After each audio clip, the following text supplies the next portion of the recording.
QLD, TQQQ를 모으시는데도 계좌가 안 늘어난다면 수익률이 아니라 지출에서 피가 새고 계신 겁니다. 큰돈 쓰는 날보다 아무 생각 없이 새는 돈이 레버리지 적립식을 망가뜨립니다. 레버리지는 수익도 증폭하지만 생활비 압박도 증폭합니다. 그래서 더더욱 돈이 조용히 빠져나가는 구멍부터 막아야 합니다. 오늘은 커피 한 잔 줄이자 이런 얘기 안 합니다. 진짜 문제는 커피가 아니라 본인도 모르게 정상이라고 착각하는 누수입니다. 그 누수는 평생 기준으로 보면 수천만 원, 억 단위로 커지고 그 돈이 그대로 QLD, TQQQ 매수 타이밍을 막습니다. 조정장에 추가 매수 못하고 반등장에 비중 못 싣고 결국 흔들릴 때 팔게 만드는 힘은 차트가 아니라 통장입니다. 먼저 감각부터 맞추겠습니다. 매달 30만 원이 새고 있었다고 가정하겠습니다. 그냥 두면 20년 동안 7,200만 원이 없어집니다. 그런데 그 30만 원을 매달 투자로 돌려서 연 10% 수준으로 굴렸다면 20년 뒤 대략 2억 2천만 원대가 됩니다. 수익률은 보장되지 않지만 방향은 확실합니다. 누수는 내 인생에서 가장 확정적인 마이너스 복리입니다. 이제 바로 들어가겠습니다. 돈을 완전히 낭비하게 만드는 20가지, 그리고 QLD, TQQQ 투자자가 반드시 걸러야 할 실전 기준입니다. 1. 월 납입금만 보고 차를 사는 습관. 딜러가 제일 좋아하는 질문이 월 얼마까지 가능하세요입니다. 월 납입금만 보면 대출 기간 늘리고 옵션 끼워 넣고 보험과 보증을 얹어서 총액을 키우기 쉽습니다. 문제는 차값이 아니라 내 현금 흐름이 찢어진다는 겁니다. QLD, TQQQ는 변동성이 크고 조정이 올 때 현금이 있어야 평균 단가를 낮출 수 있습니다. 그런데 차월 납입금이 계좌에 상시로 걸려 있으면 하락장에서 가장 중요한 무기인 여유 현금이 사라집니다. 차는 내가 타는 자산이 아니라 내 투자 리듬을 깨는 고정비가 됩니다. 2. 집 한쪽에서 옷걸이 되는 유행 운동기구. 운동기구는 의지를 대신해주지 않습니다. 초반에만 불타고 몇 주 지나면 공간만 차지합니다. 이건 단순 낭비가 아니라 미래의 나에게 실망을 적립하는 소비입니다. QLD, TQQQ 투자자에게 가장 중요한 건 장기적으로 반복 가능한 루틴입니다. 운동도 투자도 루틴이 이깁니다. 비싼 장비가 아니라 매일 걷기 같은 작은 습관이 진짜 승리입니다. 3. 매주 바뀌는 영양제, 스킨케어, 그루밍 제품. 기적의 제품을 찾는 동안 돈은 조용히 빠져나가고 내가 바뀌는 건 없습니다. 한 제품을 30일은 써보셔야 합니다. 효과가 없으면 자르시면 됩니다. 이 습관은 투자에도 그대로 연결됩니다. TQQQ가 흔들릴 때마다 매번 다른 전략으로 갈아타는 분들이 계십니다. 제품도 전략도 자꾸 바꾸면 데이터가 안 쌓입니다. 4. 전자제품, 가전의 추가 보증 연장. 책임감 있어 보이지만 대부분은 회사가 이기는 게임입니다. 고장 확률과 수리비를 따져보면 내가 미리 낸 돈이 더 큰 경우가 많습니다. 대신 브랜드와 리뷰, 초기 불량 교환 정책을 보시고 카드 혜택에 기본 보증 연장이 있는지 확인하시는 게 낫습니다. 작은 비용처럼 보여도 이런 추가 옵션들이 쌓이면 QLD, TQQQ 자동 매수 금액이 줄어듭니다. 5. 이틀 뒤 잊어버리는 온라인 충동 구매. 결제할 때는 인생이 바뀔 것 같고 배송 오면 흥미가 끝납니다. 이것도 투자와 똑같습니다. 매수할 때는 확신인데 며칠 뒤엔 관심이 식습니다. 그래서 규칙이 필요합니다. 10만원 이상 물건은 30일 보류를 걸어보십시오. 투자도 똑같습니다. 급등한 날 따라 들어가는 충동 매수는 급락한 날 손절 충동으로 이어집니다. 6. 사치를 투자라고 포장하는 습관. 비싼 매트리스가 투자다. 홈카페 데크가 투자다. 이런 말은 마음을 편하게 하는 포장입니다. 투자라는 단어는 수익을 낼 가능성이 있는 것에만 쓰셔야 합니다. 사치는 사치로 인정하시면 됩니다. 그래야 지출의 자리를 정확히 잡습니다. QLD, TQQQ 투자자가 이걸 못하면 사치가 투자금을 잡아먹고 나중에 레버리지 변동성만 원망하게 됩니다. 7. 싼 걸로 일단 사고 나중에 좋은 걸로 업그레이드 하겠다는 약속. 대부분은 같은 걸 3번 삽니다. 싼 게 빨리 망가지고 성능이 아쉬워서 또 사고 결국 원래 사고 싶던 걸 다시 삽니다. 결과적으로 제일 비싼 방식입니다.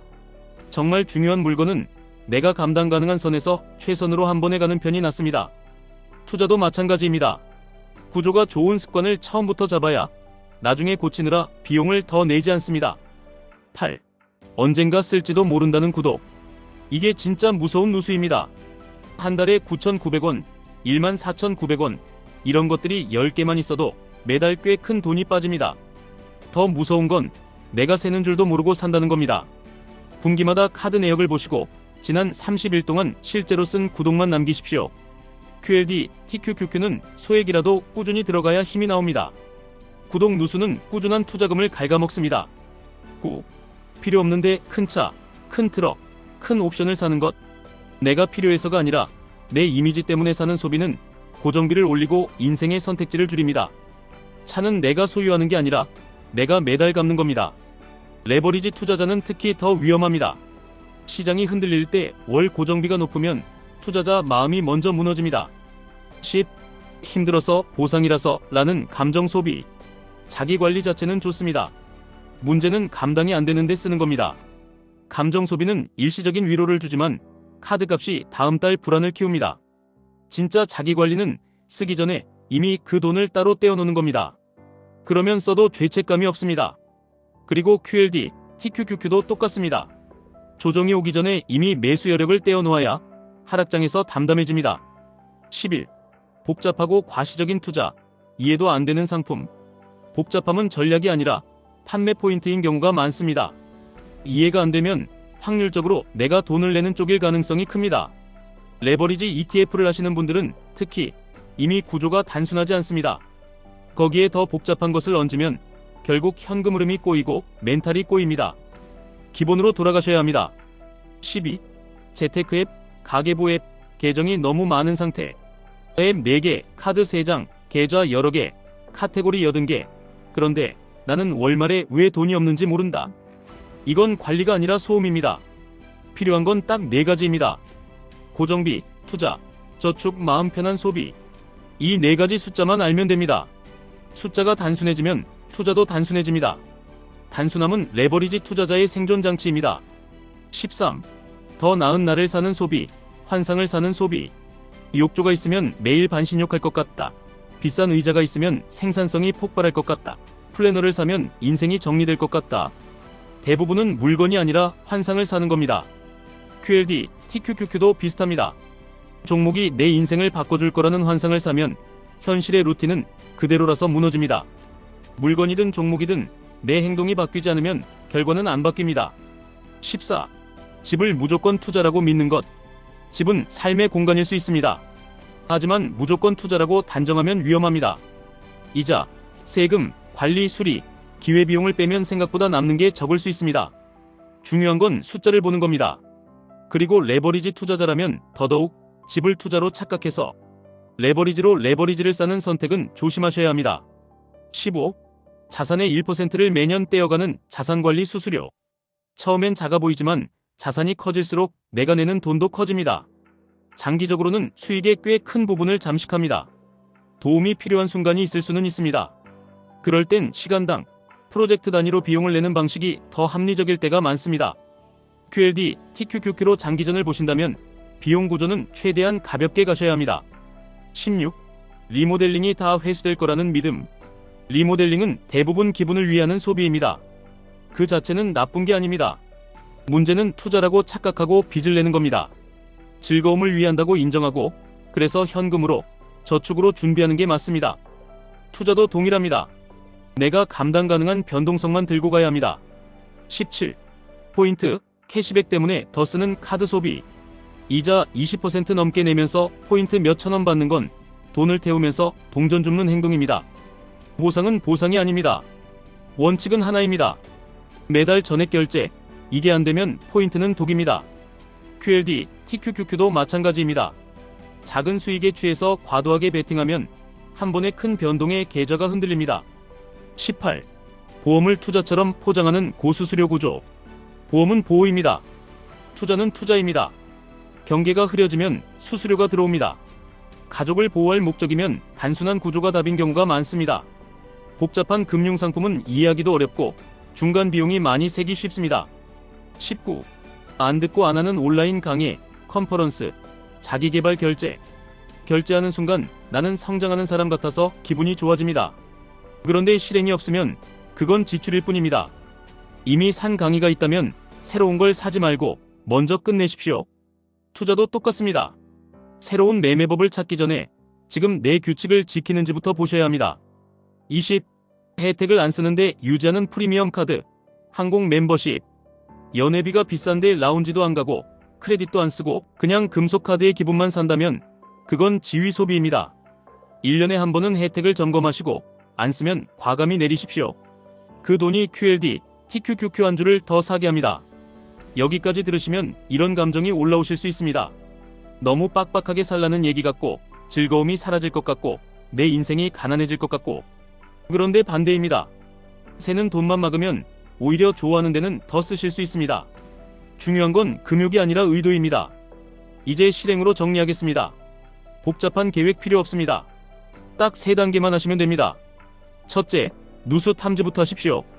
이번 달 카드 내역을 한 번만 뽑아서 보시면 됩니다. 구독, 자동결제, 충동구매, 보험성 결제, 월납입 중심 소비, 여기서 새는 게 보입니다. 이름만 보면 기억도 안 나는 결제가 꼭 있습니다. 그걸 끊는 순간 바로 투자 여력이 생깁니다. 둘째, 투자 자동화를 먼저 걸어두십시오. QLD, TQQQ를 하시는 분이라면 더더욱 월급날 다음날로 자동이체, 자동 매수를 먼저 세팅하십시오. 소비하고 남는 돈을 투자하는 방식은 평생 투자 못할 확률이 큽니다. 투자하고 남는 돈으로 소비하셔야 합니다. 레버리지 투자자는 특히 시장이 흔들릴 때도 멈추지 않는 자동화가 생명줄입니다. 셋째, 큰 지출은 숫자로만 판단하십시오. 100만원, 200만원 이상 지출은 바로 결제하지 마시고 30일 보류를 걸어보십시오. 그리고 그 지출이 내 고정비를 올리는지, 한번성인지, 내 투자 자동화를 방해하는지 이 3가지만 보시면 됩니다. 고정비를 올리는 지출은 QLD, TQQQ 투자자에게 독입니다. 시장이 흔들릴 때 당신을 팔게 만드는 버튼이 됩니다. 마지막으로 딱 한 문장만 더 드리겠습니다. QLD, TQQQ는 수익률 게임이기 전에 생존 게임입니다. 살아남는 사람이 끝까지 복리를 먹습니다. 그리고 생존은 차트가 아니라 새는 돈을 막는 것에서 시작합니다. 구독을 끊으셨다면 그 돈을 어디에 두실지 정하셔야 합니다. 그냥 통장에 남겨두면 다시 새어나갑니다. 새는 돈이 멈춘 자리에는 자동이체가 들어가야 합니다. 그게 진짜 전환입니다. 오늘 영상 보시고 본인 통장에서 가장 먼저 끊을 누수 하나만 정해보십시오. 그리고 그 금액만큼 QLD, TQQQ 자동 매수 금액을 올려보십시오. 큰 결심 필요 없습니다. 작은 누수가 작은 자동이체로 바뀌는 순간 계좌는 생각보다 빠르게 변합니다. 지금까지 1분 투자 하이젠버그였습니다.